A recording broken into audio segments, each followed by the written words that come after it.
Welcome to Inner Peace Arts Unscripted. I'm your host, James Coleman.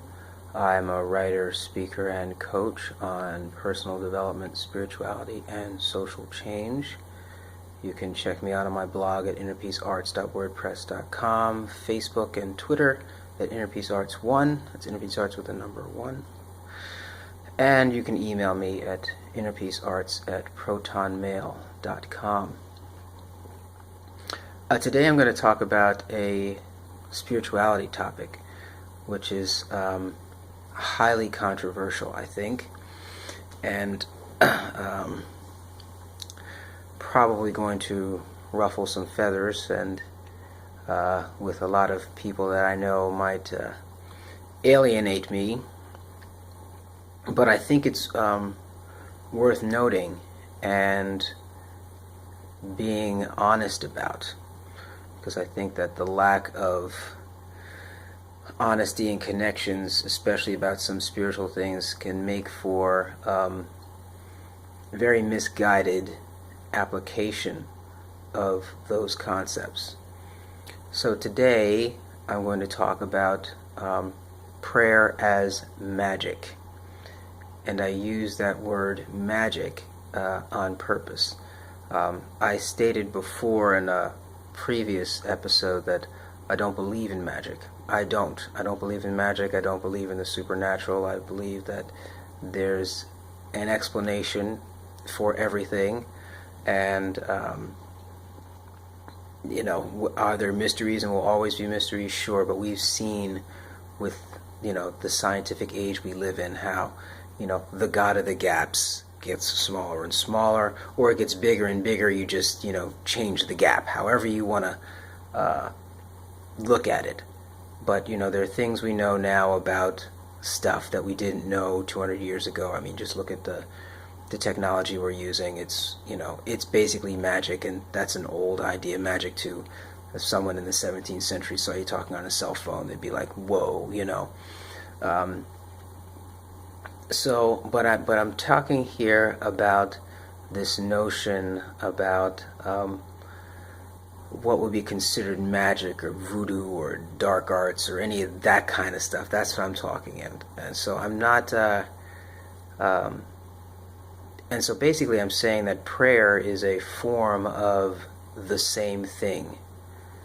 It's basically an appeal to a non-local entity to make changes in material, right? Or a non-material entity to make changes in the material. I mean, that's the basic similarity between the two. And I think to not recognize that is being dishonest. You take the example of Moses' battle with the magicians, and when he was letting his people go, asking Pharaoh to let his people go, right? He did what they did, and it was magic, right? So let's just be honest about it. That's what it is. Did that happen by prayer? Not exactly, but it was still that same kind of an idea. Now when we look at, and the reason why I use these stories is I think the stories help give us insight into the situation and to what we're talking about. So Simon the sorcerer later on, he asks Peter to teach him how to do his tricks, and Peter says, dude, get out of here. You're like, this is not, and Peter says this is not magic. It's not magic in the same sense of the sorcerer's magic, right? Different source, different methods. I think the honest Christian access is much more by belief than by practice or by abracadabra,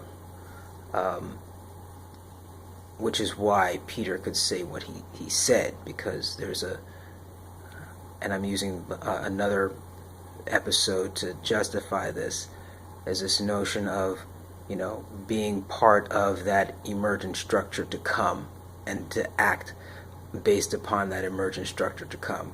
That's not give me this power so that I can, you know, make more money, right? It's really about what's to come.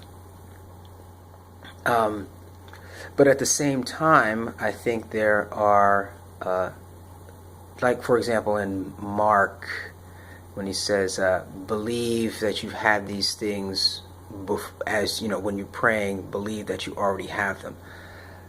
That, like it or not, is a very magical concept in terms of very closely related to the same terms you will find in other arts. And it's not the only way to say it, right? And like with any concept, there's lots of different ways you can say the same thing to be pointing to it, since language is, you know, a referent, not the thing in itself, but language is a reference, so you can use many different ways to refer to that same referent. And in using the different ways, you get a better sense of how to actually access whatever it is that referent is and draw its power into the world.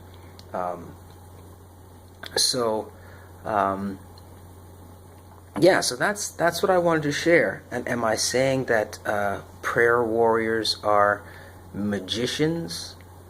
No, I'm not saying that. But what I am saying is that we should be open and honest with the relationship between prayer and magic, and not be so afraid of it, because it's not, especially when people are unwilling to apply, and I think this is a difference, people are basically almost unwilling to apply real kind of scientific study to prayer, unlike the magicians. The magicians, you know, are very much willing to say, okay, this is, you know, take track, this is what I did, this is what happened, did I get what I asked for, blah, blah, blah.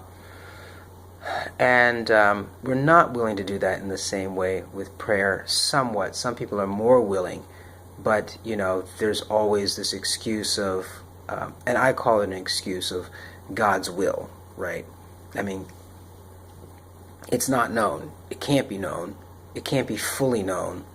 And to say that, you know, something, you know, didn't happen because it was God's will, what wasn't God's will is, you know, playing the, you know, the I can't repeat history game, and I'm going to make up, you know, something to, you know, justify my particular belief. And it can't be tested. So I'm, you know, reluctant to go there and to agree with people that go there. And that's what I wanted to share. It felt less rebellious than I thought it was going to feel in sharing this. Maybe it won't feel that rebellious to feel more rebellious to some, but I think it frees us to look at prayer for what it is. And, you know, if prayers are not being answered, to look at what's going into that prayer. Because some prayers get answered, some don't, and you want to know why. And, you know, the story of, well, you know, like for example, your prayer was held up because angelic forces were battling. Okay, that's one explanation. Is it the only explanation? No, there's, you know, other explanations that go into it too, and it gets complicated. But at the same time, the bottom line that I'm pointing out here is that it is an attempt to alter material via non-local means, meaning that if I want to pick up, say, as a pencil, if I want to pick up the pencil, I pick up the pencil. I don't pray that the pencil be picked up. You know what I'm saying? And, you know, we don't pray where there is a known physical action that I can take to solve the problem, right? we pray for maybe the physical action that I take to be empowered. But again, that's an appeal to non-local or non-material things, sources, powers, helpers to get something materially done. And if that doesn't count in the same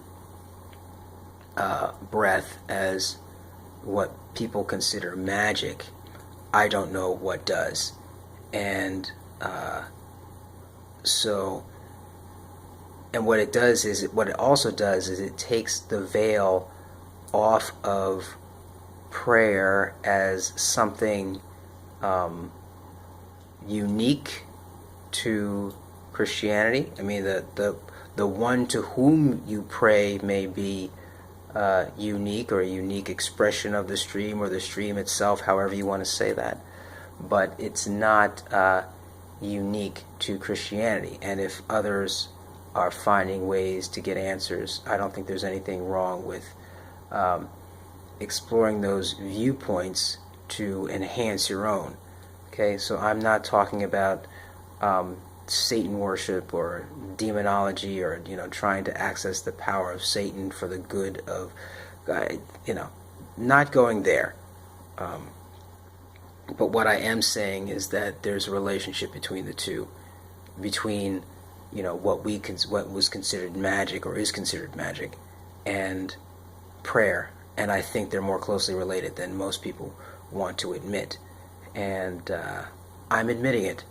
And I hope that this admission frees you to explore your prayer life and explore how it works and how it actually interacts with material. Because at the end of the day, we want to see an impact in material. Material impact is important, and however you can get it, either through local means, action, or through non-local means, via non-local entities, getting a little quantum physics-y here, and making changes non-locally, right? That's another thing that prayer is supposed to enhance, so that's it. I'm sure I could develop these ideas more, but I figured that I would share it just to get it out, so that people can know and be aware of the relationship between prayer and magic. This has been James Coleman. Another interesting episode of Inner Peace Arts Unscripted. And I hope that you have a great day. Yavarechecha Adonai ve'yishmerecha, Ya'er Adonai panav elecha v'chuneka, Yisa Adonai panav elecha ve'asem lecha shalom. Have a great day.